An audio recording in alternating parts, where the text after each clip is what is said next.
Hola.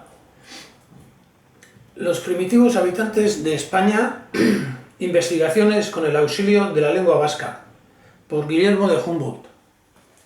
Parece que es un libro muy interesante, que en su tiempo tuvo mucho prestigio y pues hace poco lo he conseguido yo. Andaba con estos trabajos, ando hace mucho tiempo, y me ha parecido que concreta muy bien muchas cosas que hoy en día pues están dejadas. Y más o menos pues os voy a comunicar estos resultados de sus estudios.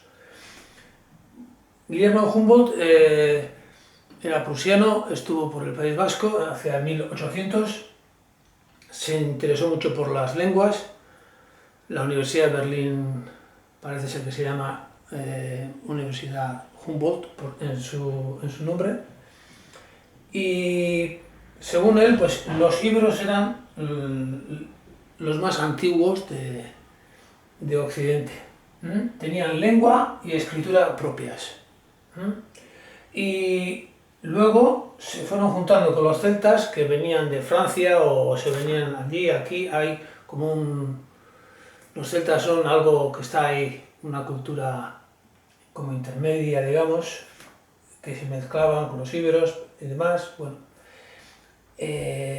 también es una época donde están los castros, empiezan las fortificaciones, un poco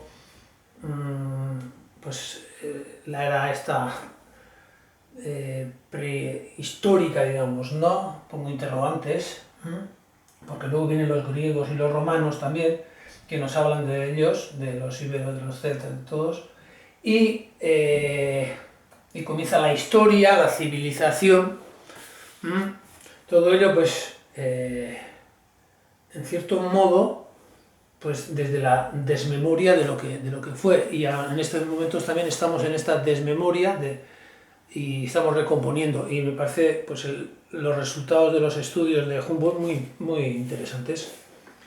Y decía: la construcción de la lengua vasca nos indica sus grados de formación, la época en que se han operado, y nos permite decir que de todas las lenguas europeas es la que ha sufrido menos cambios, quedando más conforme con su estructura original.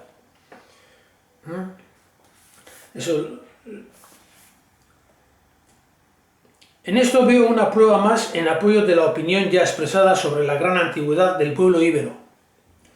Indudablemente los griegos y los romanos aparecieron más tarde, y de todos los pueblos europeos, los pelasgos antihelénicos son los únicos que pueden compararse con los íberos.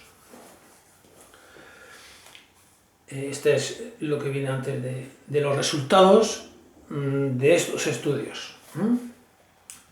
Primero, el estudio comparativo de los nombres de lugares de la península ibérica y de la lengua vasca demuestra que esta era la de los íberos, que no hablaban más que una, y la identidad de los pueblos ibéricos y de los pueblos que hablan el vasco. Segunda, se encuentran nombres de lugares vascos en todos los puntos de la península sin excepción, así como los íberos se habían esparcido allí en todas partes. Tercera, entre los nombres de lugares de la península hay otros cuya comparación con los nombres de lugares de los países habitados por los celtas atestigua el origen céltico.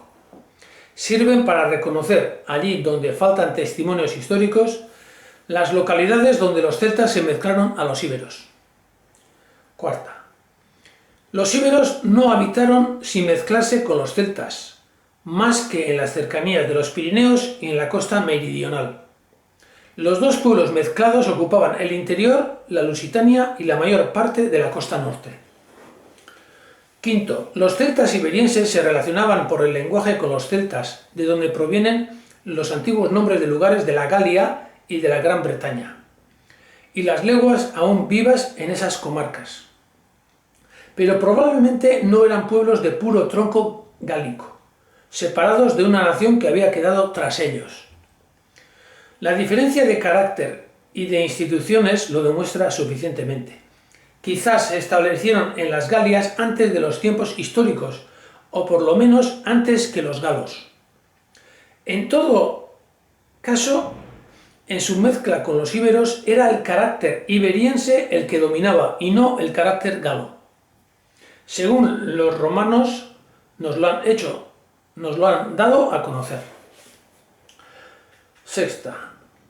Fuera de España, hacia la costa norte, no se encuentra huella alguna de los íberos, excepto en la Aquitania ibérica y en otra parte de la costa del Mediterráneo. Los caledonios no pertenecían a la raza ibérica, sino a la céltica. Séptimo. Hacia el sur, los íberos se habían establecido en las tres grandes islas del Mediterráneo. Los testimonios históricos y el origen vasco de los nombres de lugares lo demuestran. Quizás no habían venido, por lo menos exclusivamente, de la Iberia ni de la Galia, pero se encontraban allí desde tiempo inmemorial, o vinieron de Oriente. Octavo.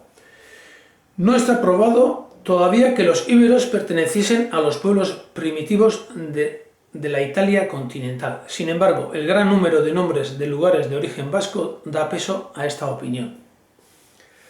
Noveno. Los íberos difieren de los celtas, tales como conocemos a estos por los restos de sus idiomas y por el testimonio de los griegos y de los romanos. Sin embargo, no hay ninguna razón para negar todo parentesco entre las dos naciones.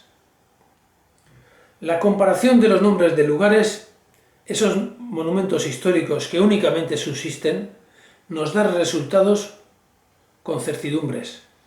He ahí el objeto limitado que queríamos alcanzar y que servirá de punto de partida para nuevas investigaciones.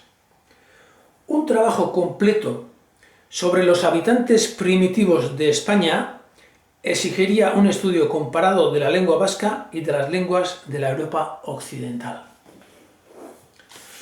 Es este trabajo el que aún se puede hacer y en el que yo, por lo menos, estoy intentando indicar a través de mis vídeos qué es lo que se puede observar, qué es lo que se puede investigar y qué es lo que podemos ir rayando.